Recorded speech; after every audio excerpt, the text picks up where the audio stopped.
Here's a scenario that probably sounds familiar. You opened a brokerage account, did your research, decided to keep things simple, a little S&P 500, maybe VOO or SPY, and a little QQQ. You set up automatic contributions. You felt good about it. Then one day you actually sat down and looked at what you owned, and something felt off. QQQ's top 10 holdings represent roughly half the entire fund.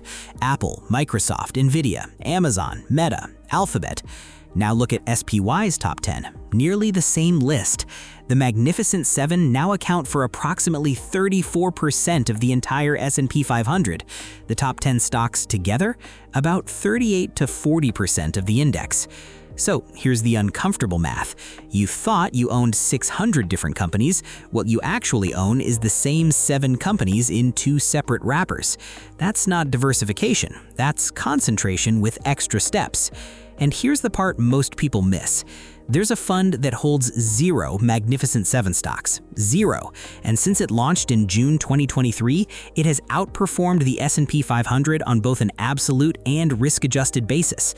On a trailing one-year basis through mid-2026, it's outperformed QQQ too. Most investors have never heard of it, and in 2026, it's quietly doing it again. So what exactly is this fund, and why owning 0 of the biggest companies in the world somehow beat owning all of them? The concentration problem. Let's put the concentration issue in context because this is more serious than most people realize. The S&P 500 is a market cap weighted index. The bigger a company becomes, the more of the index it occupies. That sounds logical until you realize that market cap measures popularity. Historically, the top 10 stocks in the S&P 500 averaged around 24% of the index. As of 2026, that number sits between 38 and 40%. Before 2023, the last time concentration was this high was 1970. QQQ amplifies the problem further. With just 100 holdings, all non-financial, heavily weighted toward technology, the top 10 positions represent roughly half the fund. So you're paying for the diversification of 100 companies while effectively making a concentrated bet on about 10 of them. In 2025, roughly 42% of the S&P 500's total return came from just the Magnificent Seven. Remove them and the rest of the market looked far more ordinary. Then consider what happened in early June 2026. Those same 7 stocks shed approximately $2 trillion in market value in just a few weeks. Because they represent a third of the index, they dragged the entire S&P 500 lower, even while hundreds of mid-cap and value stocks were trading positively on the same days. That event made something concrete. Owning the index no longer guarantees broad exposure to the US economy. Increasingly, it means making a concentrated bet on a handful of technology giants at historically elevated prices. So the question becomes, is there a better way to own US large-cap stocks? This fund specifically targets companies generating substantial free cash flow relative to what you're paying for them. That's a completely different filter from market cap weighting, and it's why the Magnificent Seven don't qualify. Introducing VFLO, the VictoryShares Free Cash Flow ETF, ticker VFLO, launched on June 21, 2023. It trades on NASDAQ and tracks the Victory US Large Cap Free Cash Flow Index. Here's exactly how the selection process works. Start with approximately 1,000 US large and mid-cap stocks from the S-Network US Equity Large-Mid-Cap 1000 Index. Apply a profitability screen. Low-quality businesses are removed immediately. From what remains, identify the 50 companies that score highest on 2 criteria simultaneously: free cash flow yield and expected free cash flow growth. That combination matters. A company with a high current yield but deteriorating prospects isn't what you want. Equally, a company with great growth expectations but poor current cash generation doesn't make the cut either. The methodology demands both. The free cash flow yield calculation also uses a forward-looking blend. It averages the trailing 12 months of real cash flow with the next 12 months of projected cash flow, then divides by enterprise value. That forward element separates this from stale, backward-only value screens. The portfolio is weighted by modified free cash flow yield, not market cap, and it rebalances quarterly, so the fund continuously reflects current conditions rather than last year's landscape. As of mid-2026, top holdings include names like Accenture, Adobe, Salesforce, Cigna, Expedia, and Omnicom. No mega-cap technology. These are profitable, cash-generative businesses trading at reasonable prices relative to what they actually produce. Total holdings, approximately 50 stocks.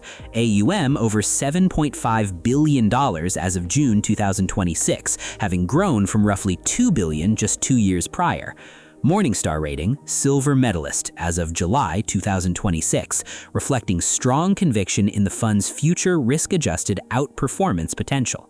The performance record. Now let's look at what this has meant in practice with honest context. Since VFLO launched in June 2023 through mid-2026, the fund has delivered a cumulative total return of approximately 93%, compared to roughly 78% for the Vanguard S&P 500 ETF, VOO, over the same period.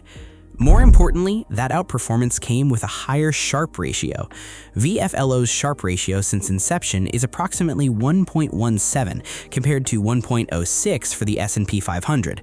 In plain language, VFLO returned more, and it didn't achieve that by simply taking on more risk.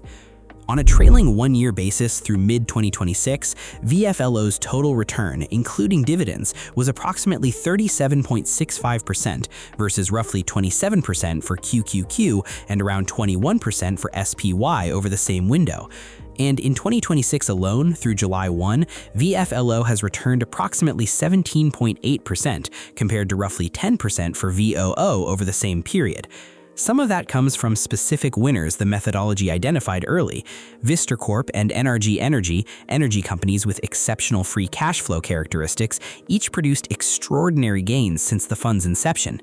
Expedia Group contributed meaningfully. These weren't obvious macro calls. The process found them by looking at cash flow discipline, not sector narrative. Now, one number I won't hide.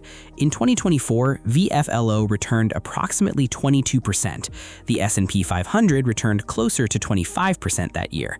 VFLO underperformed. In a market driven almost entirely by Magnificent Seven momentum, a fund that deliberately avoids those companies will sometimes lag. That's a structural reality, not a flaw. The honest trade-offs. No strategy works in every environment. Here's what you actually need to know before considering this fund. Expense ratio. VFLO's net expense ratio is 0.39%. That's higher than SPY at 0.09%, QQQ at 0.20%, and VOO at 0.03%. It's a real cost that compounds over time. It only makes sense if the strategy consistently earns it back through better selection, which, over its 3-year history, it has. But that's not a guarantee. Track record. 3 years of live performance is meaningful, but it's not enough to evaluate a strategy across a full market cycle. We don't know how VFLO performs through a genuine credit crisis, a prolonged bear market, or a decade-long period where free cash flow as a factor falls out of favor, as every factor eventually does. Portfolio turnover. Quarterly rebalancing generates turnover. In a taxable brokerage account, this creates tax events that reduce effective after-tax returns. For long-term buy and hold investors, this matters more in a taxable account than in a 401k or IRA. Concentration differently. VFLO holds 50 stocks, not 500. It's more concentrated than the S&P 500, just along a different dimension. If the quality and cash flow factors underperform for an extended period, VFLO will lag meaningfully. One potential drawback worth noting, VFLO's sector exposure shifts with each rebalance. Right now, it carries energy, healthcare, technology services, and consumer discretionary positions. Those allocations will change as cash flow dynamics shift across industries. You're not buying a fixed sector bet, you're buying a process. How to think about it practically. So what does this actually mean for your portfolio? VFLO isn't necessarily a complete replacement for an S&P 500 index fund. For most investors, the smarter framework might be to hold it alongside a broader index position rather than instead of one. A 20 to 30% allocation to VFLO within your US equity sleeve gives you meaningful exposure to the free cash flow factor, essentially adding a quality screen to your portfolio without abandoning broad market participation entirely. The remaining 70 to 80% in VOO, SPY, or a total market fund keeps you anchored to the overall economy. For investors inside tax-advantaged accounts, an IRA, a Roth, a 401k, the turnover issue disappears, making VFLO an especially clean implementation for long-term compounding. VFLO isn't a perfect fund. No fund is. It has a short history, a higher fee, and it will underperform in environments dominated by the specific companies it intentionally excludes. It may not suit every investor, and past performance is never a guarantee of what comes next. But it asks a question that every investor in 2026 should be sitting with. When you look at your index fund, do you actually know what you're buying? Because understanding what you own is always the starting point for understanding what you could do better.